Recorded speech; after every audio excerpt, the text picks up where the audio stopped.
Tuhan, kembali kita datang memuji memuliakan Tuhan di hari Selasa tanggal 25 November 2025. Kita angkat pujian dengan lagu Tuhan Selalu Menolongku.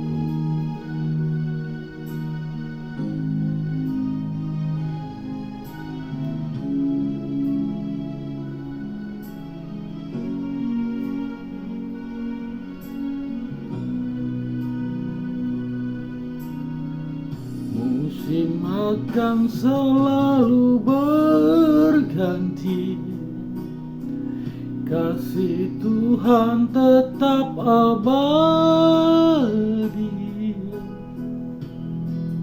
tak akan berubah sampai selamanya. Ku tetap percaya, ku yakin Tuhan memberkati, ku yakin Tuhan melindungi. Burung di udara Tuhan pelihara, karena kasih-Nya Tuhan selalu menolongku, selalu menjagaku. Sehelai di rambutku tak akan terjatuh tanpa seizin-Mu. Tuhan selalu menolongku, selalu menjagaku.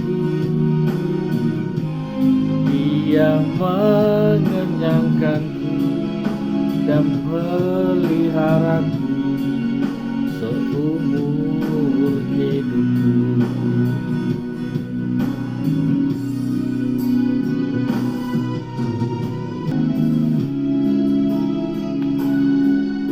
Mari kita tundukkan kepala kita berdoa. Terima kasih Bapa yang baik, Bapa yang kami puji sembah di dalam nama Yesus Kristus Tuhan. Pada malam hari ini Tuhan, kami datang untuk memuji memuliakan nama-Mu, hadirat-Mu Tuhan. Sebelumnya ampuni dosa dan kesalahan kami Bapa di surga, agar kami layak dalam hadirat. Terima kasih Tuhan, kami mulai pujian penyembahan ini. Amin.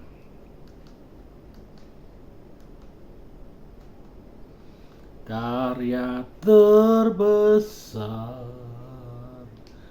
dalam hidupku.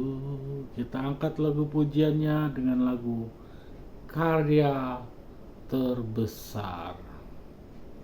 Mari semuanya datang dari hati kita dalam memuji Tuhan.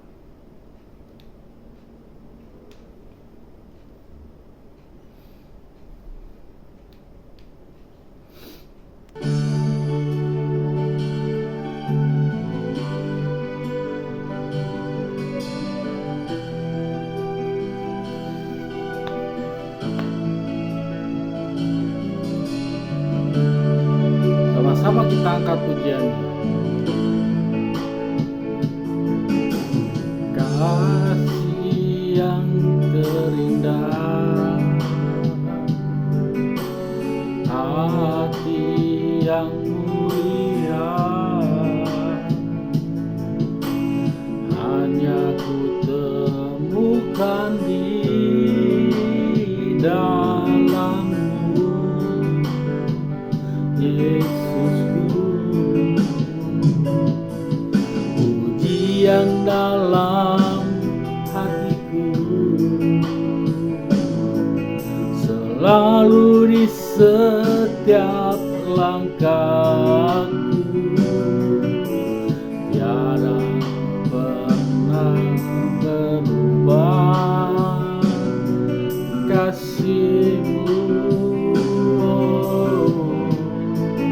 Karya terbesar dalam hidup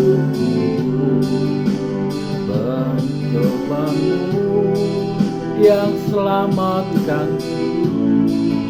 Engkaulah harta yang tak ternilai yang ku miliki dan ku kagumi. Yesus, Engkau ku kagumi.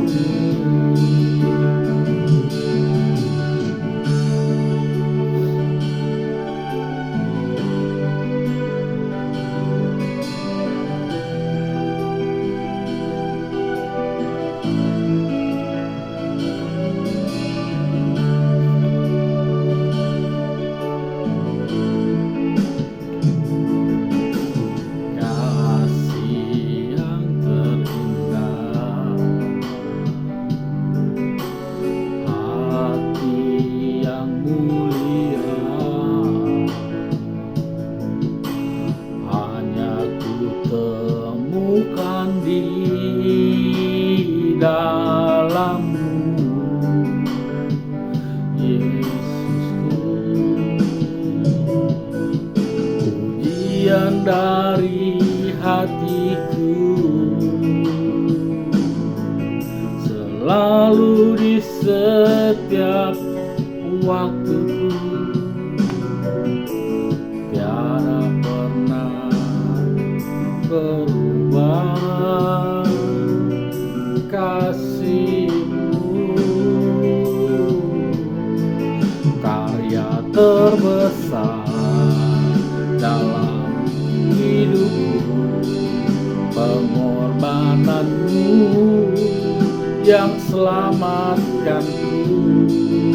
Engkaulah harta yang tak ternilai yang ku miliki dan ku hargai. Yesus, Engkau ku kagumi.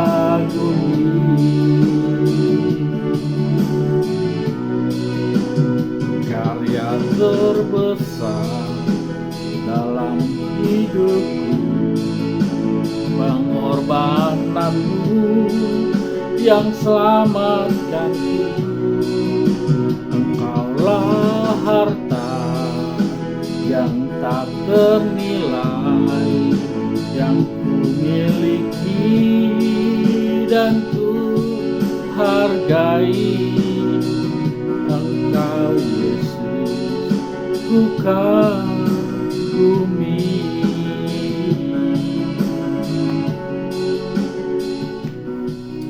Mari kita tundukkan kepala, kita akan mendengar firman Tuhan. Kita berdoa. Allah yang baik, Allah yang kami puji sembah melalui Yesus Kristus Tuhan, pada malam hari ini Tuhan kami akan mendengar firman-Mu untuk kami renungkan hari ini. Berbicaralah Tuhan, kami buka hati pikiran kami dan kami undang Roh Kudus untuk menolong memahami kami. Dalam nama Tuhan Yesus, haleluya, amin. Salam. Firman Tuhan terambil dari Matius 19 ayat 26. Hari Kamis tanggal 25 November terambil dari Matius 19 ayat 26. Saya bacakan Matius 19 ayat 26. Yesus memandang mereka dan berkata, bagi manusia hal ini tidak mungkin, tetapi bagi Allah segalanya mungkin. Saudara-saudara yang dikasihi Tuhan, begitu beraninya Yesus mengatakan ini, mengatakan kalimat ini secara terang-terangan di hadapan banyak orang. Hal ini dalam perikop orang muda yang kaya. Mengapa Tuhan mengatakan itu? Yesus memandang mereka dan berkata, bagi manusia hal itu tidak mungkin dan bagi Allah tetapi segalanya mungkin. Saudara yang dikasihi Tuhan, ketika murid-muridnya mendengar perkataan Yesus, Kira-kira apa yang ada di pikiran murid-murid? Menurut Bapak Ibu, ketika seorang guru di kelas mengatakan, bagi manusia hal ini tidak mungkin, tapi bagi Allah segala sesuatu mungkin. Yesus sebagai guru dalam keadaan manusia secara tubuh, dia mengatakan bagi manusia tidak akan mungkin, tetapi bagi Allah. Berarti ada sesuatu yang ingin Tuhan sampaikan, Tuhan ungkapkan dalam perbuatan-perbuatan atau dalam hal-hal yang telah terjadi pada saat itu. Ketika orang kusta disembuhkan, padahal saat itu penyakit kusta adalah penyakit yang tidak bisa disembuhkan, penyakit yang akan mematikan. Tapi Yesus mengatakan itu kepada murid-muridnya sebelum itu terjadi. Bagi manusia itu tidak mungkin, tapi bagi Allah semuanya mungkin. Jika Allah berkenan dan mengendaki orang kusta sembuh, orang lumpuh berdiri, orang buta terbuka matanya, bahkan orang mati pun bisa bangkit. Jika Tuhan Allah berkenan. Yesus melakukan itu atas dasar kekuatan, atas dasar kuasa dari Bapaknya. Ia bisa melakukan itu. Bagi Allah, kata Yesus. Yesus meminta kepada Bapaknya Allah di surga untuk dapat melayani manusia, menyembuhkan orang sakit, membangkitkan orang meninggal, orang mati, dan banyak hal lagi yang Yesus lakukan.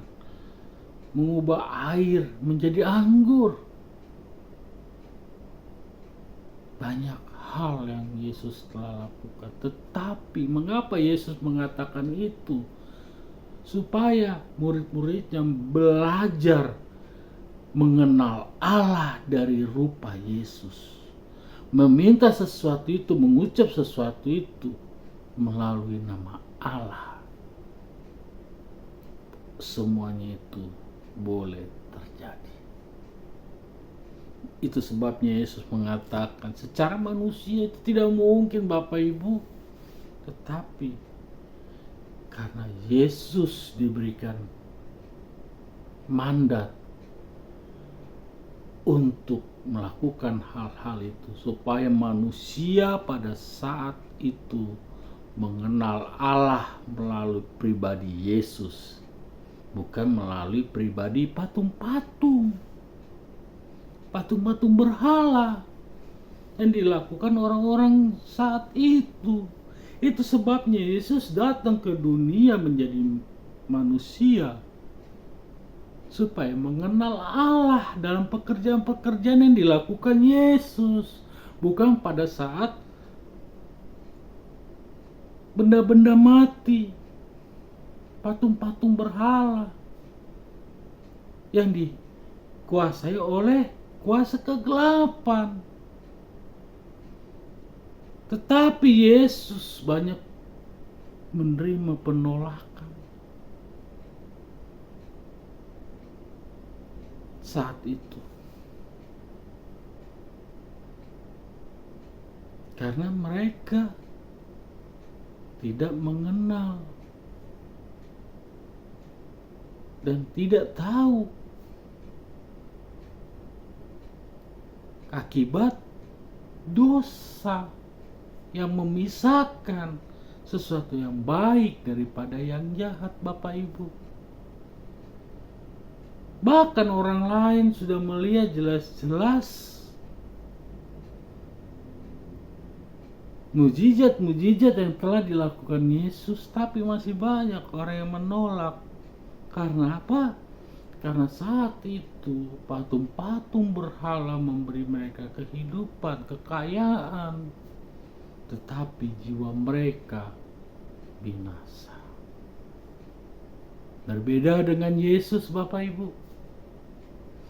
Yesus memberikan nyawanya, mati untuk disalibkan,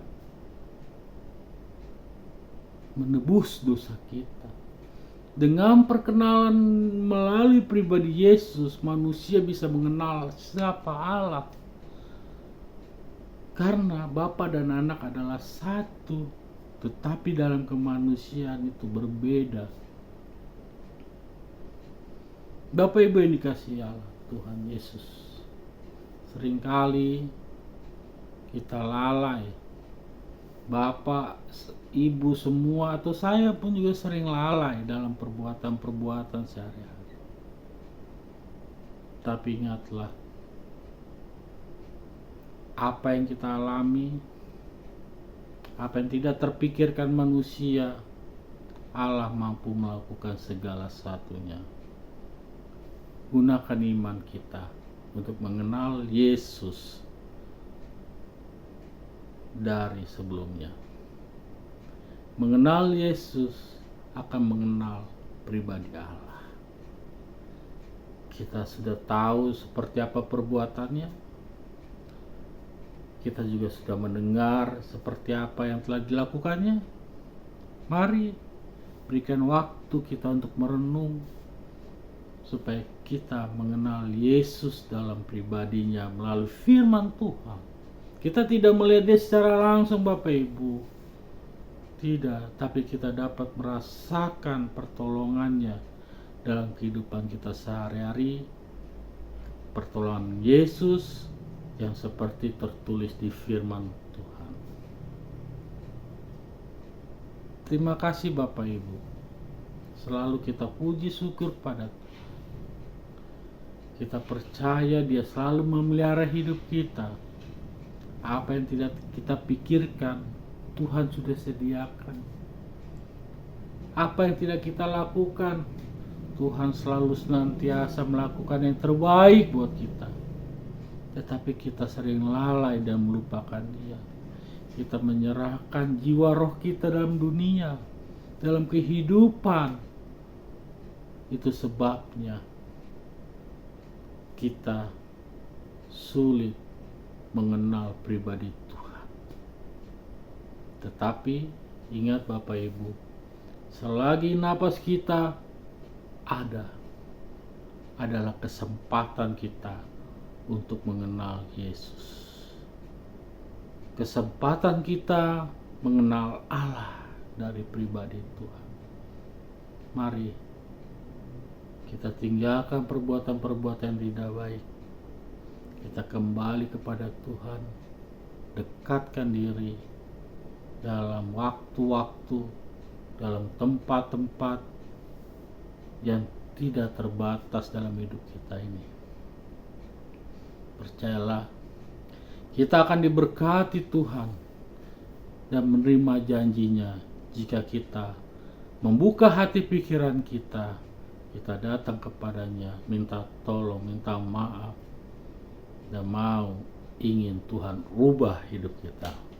Mari kita berdoa.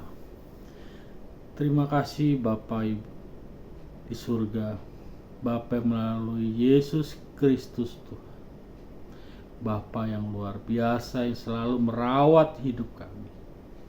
Terima kasih Tuhan, kami telah mendengar firman. Biarlah firman-Mu boleh bertumbuh dan berbuah dalam pribadi kami. Engkau sungguh baik. Terima kasih Tuhan, terima kasih. Haleluya, amin. Kita angkat pujian lagu dengan lagu Ya Tuhan tiap jam. Ya Tuhan tiap jam ku memerlukan-Mu. Engkaulah yang dekat,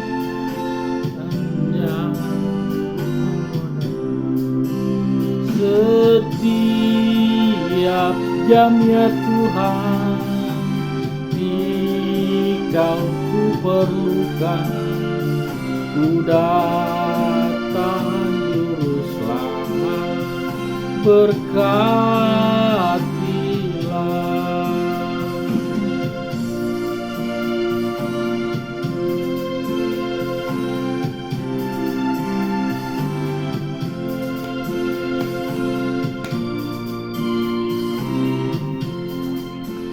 Mari kita tundukkan kepala kita berdoa.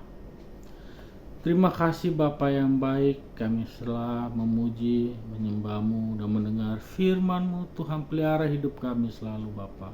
Kami ingin Tuhan ubah hidup kami, supaya kami dapat mengenal Tuhan Yesus jauh lebih pada sebelumnya, agar hidup kami boleh berubah.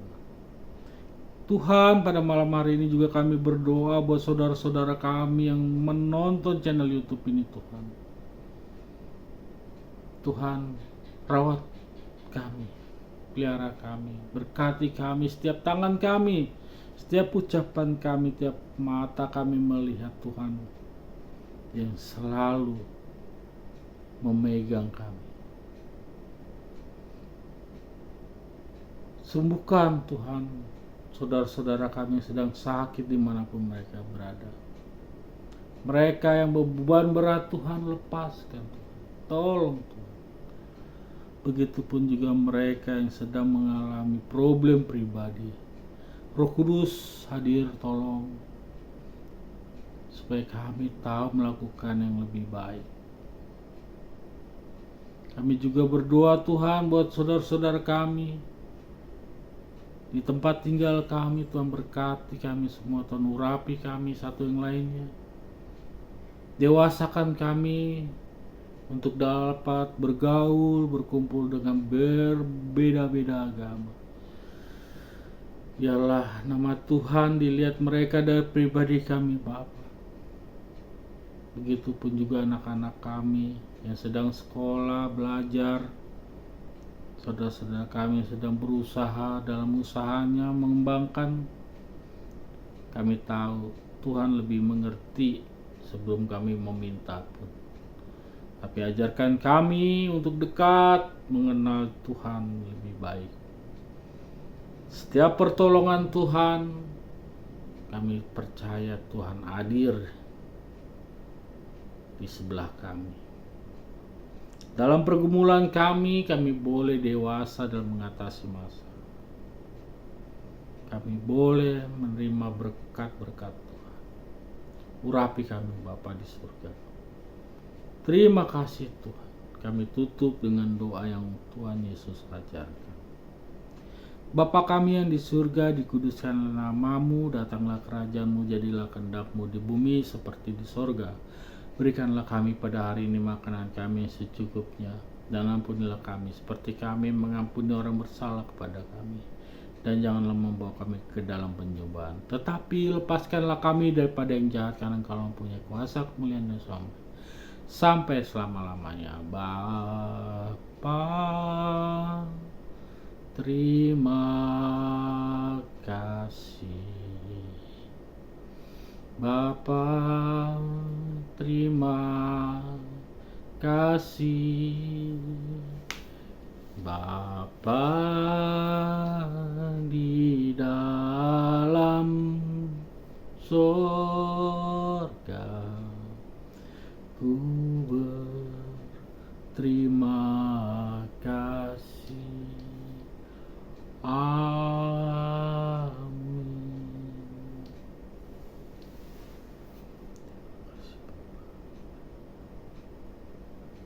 Puji Tuhan, penyembahan hari ini selesai. Jangan lupa di-share, dibagikan, agar banyak saudara-saudara kita yang menonton channel YouTube ini turut serta bersama-sama kita untuk memuji, memuliakan Tuhan saja. Terima kasih. Tuhan Yesus memberkati. Salam.